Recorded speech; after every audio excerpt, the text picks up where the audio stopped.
What's up, dog? What's up, dog? What's up? So this is our first podcast, and we don't know where it's gonna go. We don't even have a name.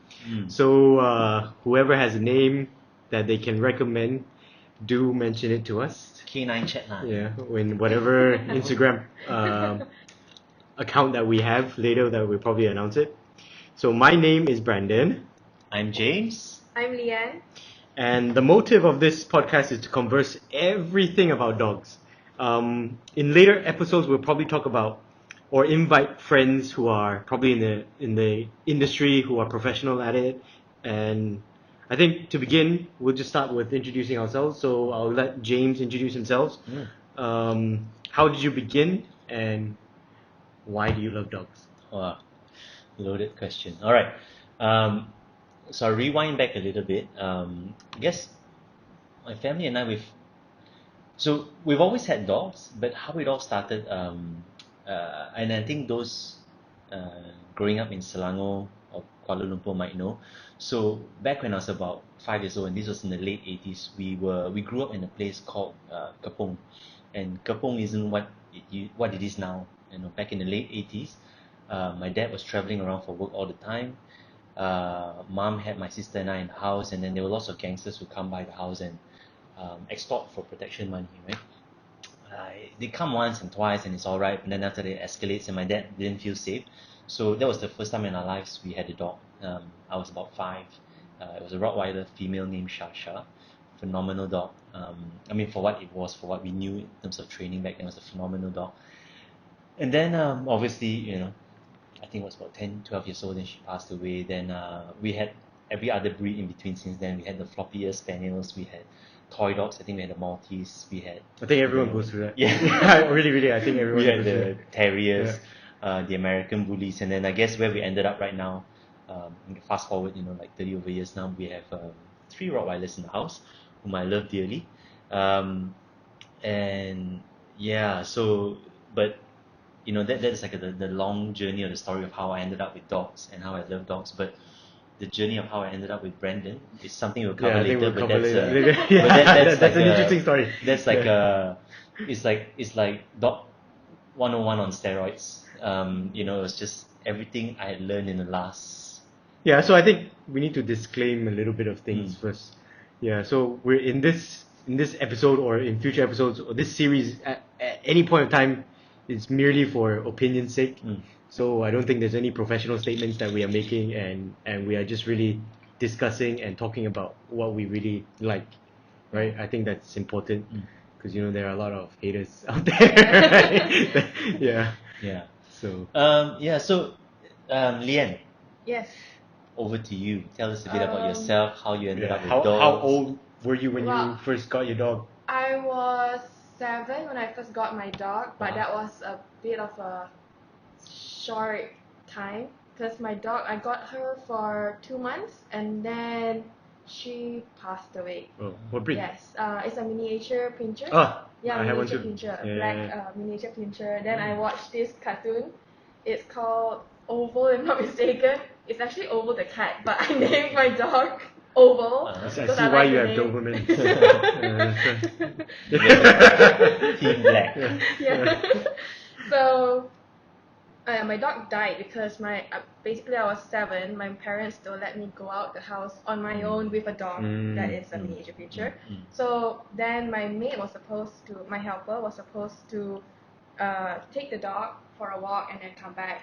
But she didn't. She was so lazy, so she actually let the dog loose. No. And then the dog ate something poisonous and died. No. Yeah. I don't need to go into the gruesome details. But dog owners, that was when I was 7. And then after that, when I was 12, UPSR. Then when you're a kid, you're like, your mom asks you what you want if you get good grades or whatever. Actually, I wanted a horse. Oh, nice. Why settle for a dog when you can get? Wow. I went big first. I was like, can I have a horse? Smart, because then you can ask for a melon one and it's still fine. Wow. In the middle of KL or somewhere, Bukit Mayang Emas, Jaya. Yeah, I want a horse. Oh my gosh. We know someone who has a horse, right? Oh yeah. I have a friend. But anyways, we'll talk about him later.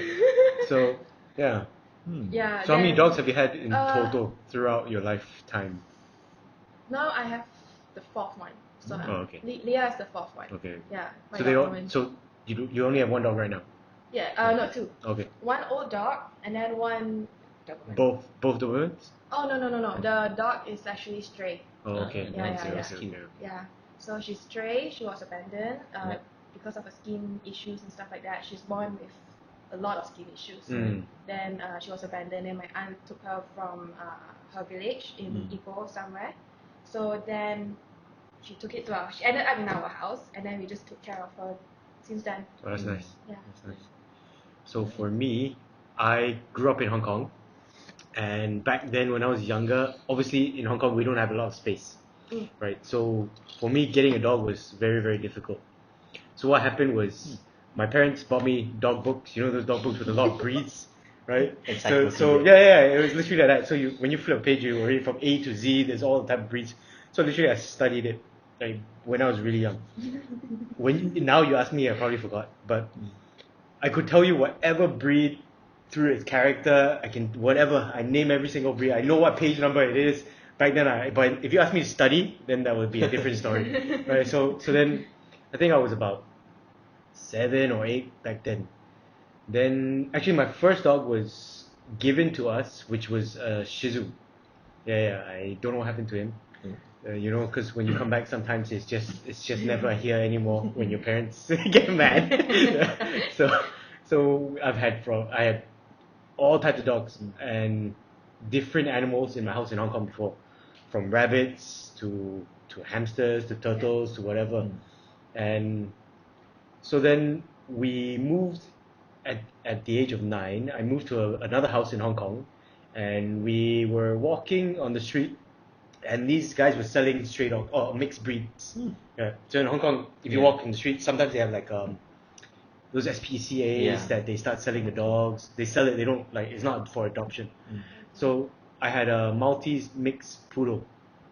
That guy, he lived with me for a very long time, and because we moved here, we had to give him up. So he's probably gone now. It's a very long time already. Right? Then when I moved here, I was so sad, and of course I wanted a bigger dog. Being a guy, I was like, oh yeah, I need a tougher dog. Right? Come on. So I ended up with a American Cocker Spaniel. Huge. Well, it's bigger than multiple. Yeah, so that Cocker Spaniel had peeing issues. Every time it saw someone, it just peed. So we didn't know what to do. Obviously, my parents just kind of like were so angry about it, so they gave it back to the pet shop.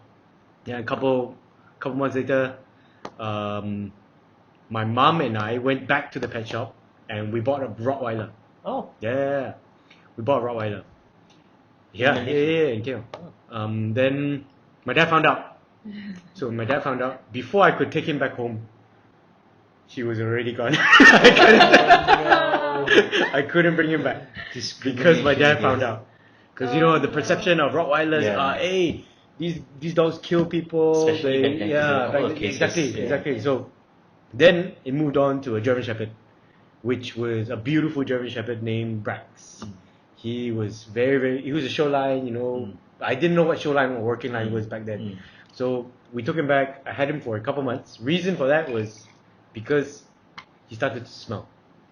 Right, and my parents, being the clean freak, right, they obviously didn't like that, so they also gave him away. So then I was like, already. It's not working out. So when my mom announced that he was gonna be given away, that's when I started bursting in tears, crying everywhere we went.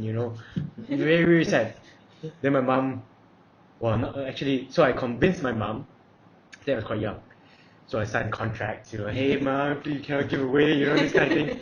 And I was looking at the classified. Back then it was, the Star Classified where we get to see the dogs and, because we had no internet, right? So I found a miniature pinscher. So it's $300. So $300 I found a miniature pinscher. Mom, I don't care, I want a dog. So we picked up the dog at BSC, just in front of the taxi stand. Picked it up, I brought it home, okay, done. And it was the size of my palm. So he lived with us all the way throughout his years to about 16 years old. Yeah, and he's a tough dog. I don't know if you. I don't think you've met him. Zacko. No. No, you probably have not. No. Yeah. So Zacko has lived with us for about 16 years, and he's gone through a lot. Then down the line, we had my sister got a Maltese, which named Bam Bam, and that's another story. Wow, so many stories. So then, before I went to uni, after my first year in uni, I studied in Switzerland. I came back. This is where I started to find out about working dogs.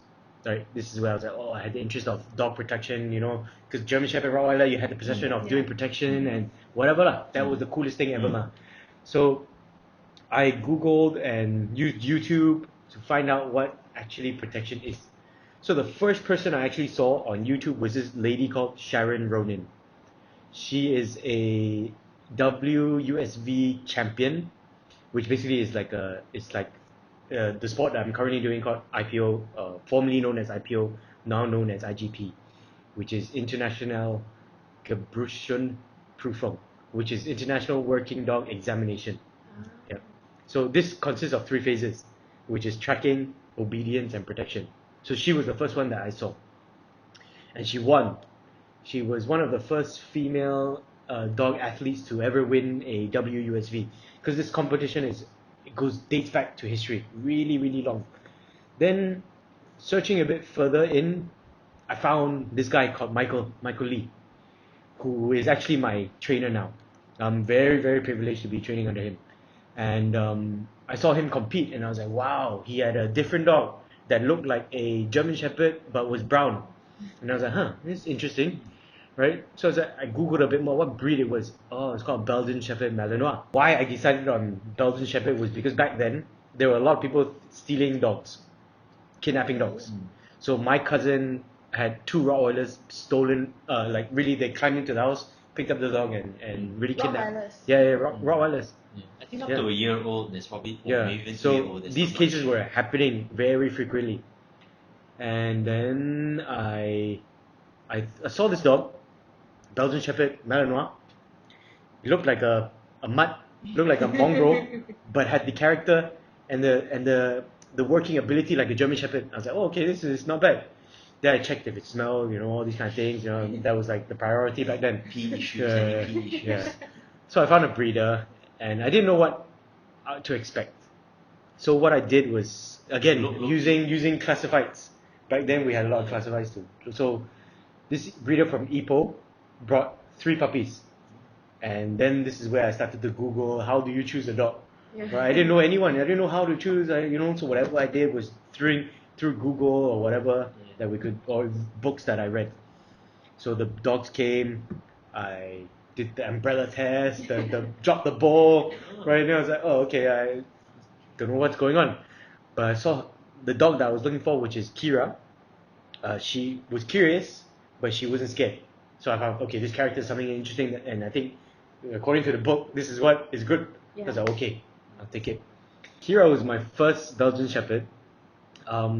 She was a very normal dog, very, very chill, not the typical Malinois that you would see online, right? Very, very, very hyperactive, and all that stuff. She's very calm. A lot more like a Rottweiler. Very docile, very docile. But when she wanted work, she would work. When she wanted to guard, she would guard. Perfect for it.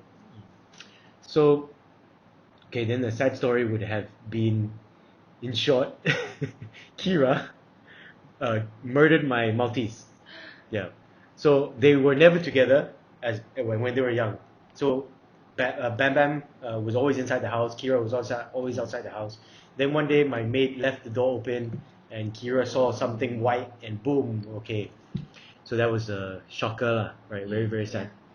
But we cannot fault Kira for this, because in her mind it's a prey, right? She might not have known that it's Bam or whatever, but at that point in time when the prey drive is high, you won't know what's going to happen.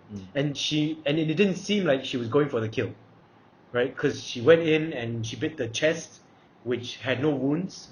By the time we brought her in, it was internal injuries. So she might have with the grip of it. So I don't fault her for that. But down the line, because Bam passed away, it was an opportunity in positive limelight that Baros came into my life. Let's get us another killer. So Let's Baros, get us a bad boy. Baros came into my life. I think about 3-4 months after Bam's passing, and that was probably the best time I think. So Baros was my second Malinois, and we've achieved a lot because we started training at the age of 2 months, and for me to accomplish my dog from nothing to him achieving IPO3 and winning most of his competitions, first place and very very satisfying scores, I think was a very good achievement for me. Yeah. I mean, on the topic of breeders, I mean, like from the Doberman to all the various breeds and the Malinois, I have to say that dog ownership in Malaysia specifically, and I guess for me personally as well, it really is a relationship between the buyer. I mean, like if the listeners here are thinking of getting a dog. If we have listeners. If we have listeners. We will get listeners. We will. I mean, I really think it's a relationship. So if I look back to my relationship with my breeder and the stuff, that's what I'm saying. So it's important that you have to know your breeder before you purchase your dog. Yes. So you have to develop the human relationship before you develop your puppy relationship, which I think is very important. Yeah, but I mean, I would even take it back one step. So, my breeder, he was a Rottweiler breeder. He had very little and probably close to no knowledge whatsoever with regards to working. And I would argue probably 2 years back, perhaps not much interest as well. When Brendan and I went to first pick Bravo. You want to talk about how we first met first? Oh. Then we move on. After this quick story. No worries. Yeah, answer it. Yeah, go ahead. So he had no interest at all in working, right? And then I guess when we first went to pick Bravo 2 years back, he had no idea what we were doing. He probably thought we were a bit nuts. Weird. Weird.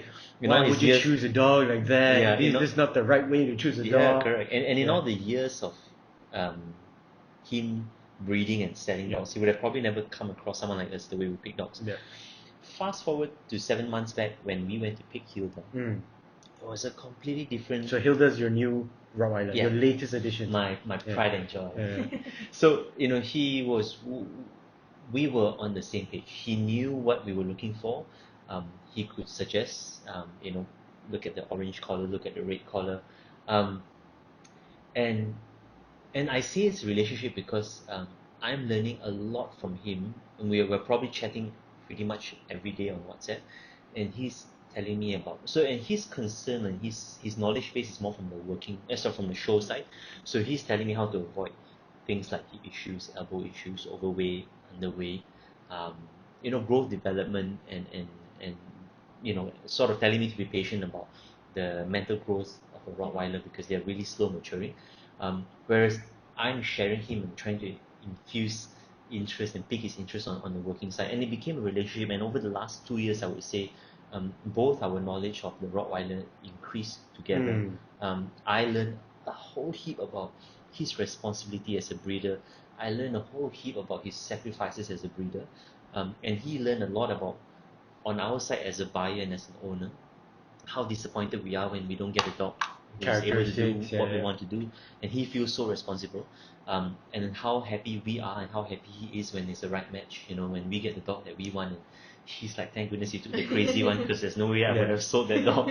But it's truly, I agree with what you guys are saying. It's truly a relationship. Yes. Now, on the topic of relationship, I'll share how I met Brendan. I met Brendan through a mutual friend, and it was really strange because me and this mutual friend, Colin, we both had American Bullies. And Colin said to me, hey, and back then Colin sort of loosely saw me as a dog trainer, although I never held myself up to be one, but he sort of saw me as a guy who could control a dog off leash in a public park with other dogs, right? And that was the extent of it. He said, you got to meet this other dog trainer, you think he's fantastic, you guys will get along. I was like, alright. So, we drove the skepticism is already... Yeah, I was And he said, no, you gotta know him. You gotta meet him because he's another mutual friend. He's this guy's nephew. Yes. And I said, all right, yeah, because I know it's a 3 degree of separation or 1 degree of separation. I thought, all right, I meet this guy, right? So we drove up to his housing estate, yeah. And then he told us, meet me out in the park. And then so we drove to the park, and then he popped out from his house and he walked his dog over to meet us. And in the classic picture, the dog was walking him. Barros was dragging him at the end of one leash, like Wait, the best part was and I have a profound fear of shepherds, like German shepherds, Belgian Malinois, Dutch, just a shepherd, and I'm actually afraid of shepherd. I would train a Rottweiler, I would train a Great Dane, no problem, but a shepherd, I just don't feel so comfortable around a shepherd. So I am very embarrassed to say that the first thing I did was I jumped on top of a picnic table. Because in my mind, no joke. I was on top of a picnic. I was on top, not on the seated part, but on the table. On the table, right? On the table. In my mind, look, this guy was walked here by his dog, and he's got absolutely no control of his dog. And what I saw was a super excited dog. No control. Zero control, right? Excited. This dog was high, like I'm talking like like a fat kid in a candy store. He had like just no control. I shot a glance to my friend Colin, and I'm like, shit, this is 2 hours of my life I'm never getting back. It's an absolute waste of my time. So at one point he even like, dude, are you sure this guy trains dogs? Yeah. And then he did this thing I've never seen in my life. In all the years of messing around with dogs and playing with dogs and training dogs, right? Put on a collar, and then Barros sat in front of him, still high as hell, tail wagging the speed of like a freaking fan, right? And off leash, and completely focused. So it was. So I've always understood dogs to be in one of two states. You're either calm and submissive, or you are excited, hyper, and out of control, right? It was the first time in my life, honestly, to see a dog that was at once hyper and in control, and it was all that energy locked up in a box, and you could then direct that box or ball wherever you want it to go, right? And I'd never seen that, and I didn't believe it. So when he said, you can come and touch my dog, kick him, call his name, come down from the table, and then pet him, I was like, yeah, fuck you, bro. Fuck you, bro. Really. And this so in my mind, okay, that's your story, right? Yeah, are you done? Oh no, not okay. Not done yet. So he went ahead and showed us what I today know to be, heel work and obedience work, and I don't think there was a ball, so it was pure off leash and just handle and dog. So it's purely obedience. There's no protection side to it, thankfully, because otherwise I would have pissed my pants, right? But sit at a distance, stay at the distance, stand, distance control. So all the stuff that today I understand, but back then, I think there's 2.5, 3 years back, I had no idea what I was looking at. Yeah, and then he said the word that I dreaded the most. He said free, right? And that was the cue for Barros to do whatever the fuck he wants. And that was when I realized that Barros could get on this table in a flash. I think at one point he almost... He got so close to the table, and then at one point I realized that this is just a placebo. Me standing on the table is pure placebo. There is nothing... If Barros decides to sniff off a chunk of my ass, right? Like it's gone in a flash. So, but that was when I went home, and that night I really questioned everything I knew about dogs and dog training, and how could you ever have a dog existing in both states at once, which is being completely high and yet completely in control. And I was fascinated, and then since then I was like, all right, whatever it was, and I looked at my dogs differently as well. I went home and I looked at my dogs, and I'm like, wow, shit, that's one very sad dog. And in all my years, I think in retrospect to that, every owner has a different definition of a happy dog. Yeah. I think so. True. Like if I speak to my friends who have dogs at home, their dogs being happy is lying down, sleeping in a bed, chilling. That's probably their definition, right? Yeah. Maybe later we can talk about what your definition of of a show dog or whatever could be. But for me, my definition was With the moment my dog sees me is not that he has to be super active. You know how people come home and then the dog just yeah, come hey, you home. They wag the tail, they go crazy, and then after that 15 minutes later they calm down, right? But my dogs never do that to me. They never do calm that. down. They never do that to me. Only if we begin our training sessions and they know there's a clear definition between when do we start work and when do we start just to chill, right? So okay, bars and dago is a big difference also, but I think every owner has a different answer to this. Like, what is a happy dog? Yeah.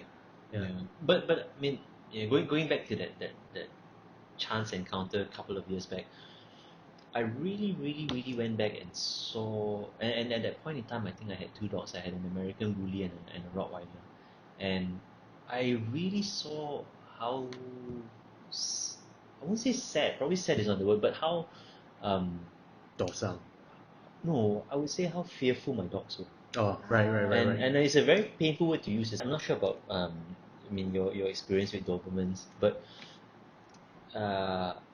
and I hesitate to use the word old school or traditional because this method of training is still very relevant and we still see practice pervasively today. But I mean this form of compulsion training, of escape avoidance, of pressure based training,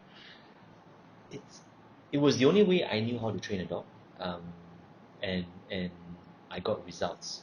They were slow results, they were reluctant results, but they were still results. So I could get my dogs to sit, stay, wait, and look at me and calm down. Where I felt, for me at least, and for the dogs that I had, the escape avoidance and the compulsion training failed is where I needed to teach my dog something new. That is truly where that system for me failed, because escape avoidance was great so long as the dog understood what it wanted, but the dog was then very unwilling to try something new. I think this is something that we need to talk about in a separate topic. Yeah, because this is about training and the different styles of stuff that we have. So to move on, you not knowing it's already almost an hour, not bad. But I For our actually, first time.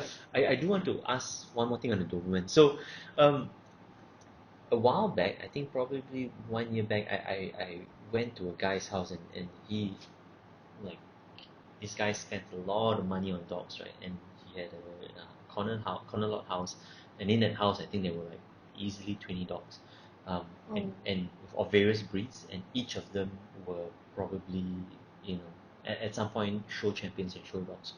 And he had, I think, at that point 2 Rottweilers, which I went to see. He had a couple of American Bullies, but in there he had a beautiful Doberman. Like, the word is like regal. Like, the dog just stood there, right, with the ears and the shoulder. Was just a regal looking dog. But one thing he said to me, which was quite interesting, he said that you have to import to get a Doberman that looked like this. Now, I think this is also quite subjective to the person. What they see as like, beauty. No, not necessarily, because you never know what you're going to get overseas as well. True. Right? True. So, like I say, it goes back to the same thing. Do you trust the breeder over there? Do you know the breeder over there? If you don't know, like, okay, it's sad to say, but most foreign breeders won't want to send their dogs here because they don't know who we are and how we treat our dogs. So the only way that they will send their dogs over is they know who you are. They know what you are doing. So this, for me, will come to a question for you, Lian. Why do you choose show? What made you get into Showline? Well, actually, Showline. Oh yes, sir. How did I actually go into Showline? Have you showed the dog yet? Or no, not yet. Not at all. But I actually watch a lot of those like show crafts, videos and stuff like that, and also working videos. Like, I have interest in both. When I got Leah, I wanted to do both. But then after that, I realized you can't really do both because Showline and working line. Rottweilers do really both. Yeah. They call it the complete dog if you can do show and work. Yeah, because I heard that if you do Showline, you have to train you have to train it in a different way compared to when you train a dog in the working line. Let's say I think dogs in the working line they toy there are drive some is Prey. I think the show guys use balls. I mean, like on the other. Yeah, I more think for the working group. From what? Okay, I'm not too familiar with show. all three of us. Really from show, but I mean, I've seen enough to. I've also witnessed a lot that to see why I'm not in it. I mean, but I agree that there's some conflict because when the breeder and I, we talked, because I said, look, if it's work and it's bringing him to a field for a title, I'll do it. But then, even if it's my dog, if you want to put a show title on the dogs, you're free to take the dog and go for it, lah. But I realized you're right. There was some conflict because things like the dogs can't bark. Yeah. So in a specialty Rottweiler show, if the handler is holding the dog and then there's a person on the other side of the fence with a ball trying to get the dog's ears forward and all that, my dog's gonna bark because frustration. Then he or she's gonna bark, and that's a DQ, right? The other thing was checking on the teeth, which I guess can be. No, yeah, well, to be fair, even in working line, even in working competitions, they do need to check the they teeth. do check. So I couldn't figure out how so you whatever could it touch is, my dog's teeth without the dog, the judges and the medical vets and stuff like that, they would need to, from head to toe, check the dog if it's fit to compete. Yeah. Right? In Malaysia, we do adopt that in our club. We do that ourselves, but most clubs in Malaysia don't really do that because they already know who's the trainers, and there's not many people competing. So it's just like us three competing. We already know, right? So no point. But in foreign countries like the World FCI competitions, they would usually the first day you check in your dog, send it to the vet. There's a corner, then the dog has to jump on the table, check the hips, check the legs, check the elbow, check the teeth, check everything. So to be fair, they check every single dog. I guess the conflict that I couldn't get in my head is the barking. Yeah, I think the barking, and then like for show line, when the breeder told me like if you want to train her for show line, try not to make her sit. Riled up. Yeah, sit. Okay. Yeah, that's when I first started understanding what show is, And he's like, he just told me like, we didn't teach her how to sit. Yeah, you might have. Yeah, if you want, you can teach her how to sit. But usually, show line they won't try to teach them how to sit because you do not want the dog to sit. You want a dog to stand still like a statue. Yep. Yeah. And if you adjust its legs, it just stays there. It leaves its what legs. they call this is stacking. Yes. You have stacking. You have full stacking, free stacking, and then you have to like run around the ring with the dog. So the dog has to gallop in a way. Yeah, I learned. Wait, but the gallop is because of the breed, Dobermans, or No, because dogs gallop. all dogs. Yes. Yeah. So when you talk about galloping, it's like a horse, where they from the right paw or the right hand, or the right paw, when they walk, their back left leg must be in the same position. Yes, opposite. Yeah. So this is where I had a little confrontation with one of the Malaysian breeders where I used the word I'm looking for a dog with drive, and in the show world, drive is the reach of the arms forward and how far that goes forward, versus a dog that may just be reaching just under its chin. Obviously, in the working line, drive is more related to this temperament of wanting to do something despite So distraction. in the working line, we have two types of drive: food and prey. Yeah. So Which actually I never knew that about show. Yeah. So show in the show world, drive is the dog's ability to drive its body, propel its body forward, and not do what they call bunny hopping, where the back leg comes together. So, but there's I think in terminology there's confusion. I think in objective also there's some difference. In the Rottweiler world, the Rottweiler is a working dog. So in the show, it's judged as a working dog. So it needs to have stamina. So the judges would get dogs to pace round and round and round, and they'll see who gets out first, because they want a dog that has got that kind of energy and drive that will keep going despite being hot and tired and stuff. But it's tough in Malaysia with the weather. Yeah. At 10 o'clock, you get your dog to go 4 laps around. That's so the reason why I asked because honestly, the Doberman is one dog that I really have always liked. I think very squarely next to the Rottweiler.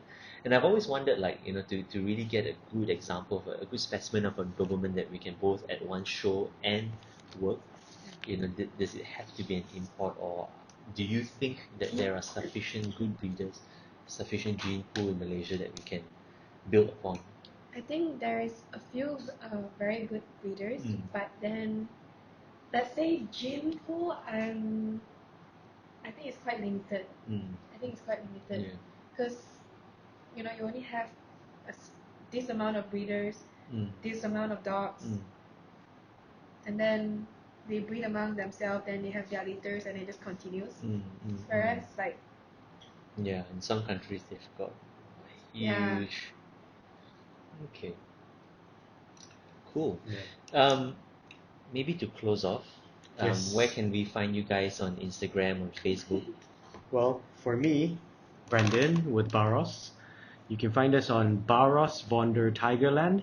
This is BarosVonderTigerland, Barros Vonder Tigerland on Instagram. Leanne? And mine is Leah the Doberman, but her Instagram name is the Doberbae, TheDoberbae. Nice. For me, you can find us Bullies and Rotties. So Bullies and Rotties, Rotties. Thank you so much for tuning in. We hope there's next episode. There will be. So if you have a name for us besides What's Up Dog, do let us know. Thank you. Thank you, everyone.